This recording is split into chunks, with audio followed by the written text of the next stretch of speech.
Police have arrested 7 youths from the opposition CCC for ganging up and assaulting the deputy mayor of Beitbridge, Councillor John Manatsa, who they accused of sympathizing with the party's interim Secretary General, Mr. Sengezo Chabangu.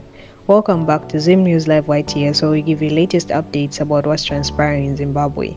Before we go any further, don't forget to like, subscribe, and turn on the notification bell so that you don't miss any updates.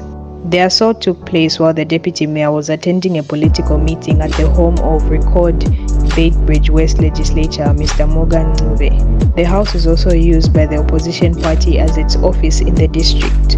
The gang was released on a $300,000 bail pending trial when they appeared before Beitbridge resident magistrate Mr. mnangagwaZim on Monday.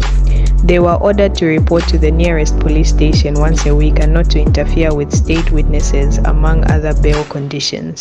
This is today's news about 7 CCC youths being arrested for violence. Let us know what you think in the comment section down below, and don't forget to like, subscribe, and turn on the notification bell so that you don't miss any updates.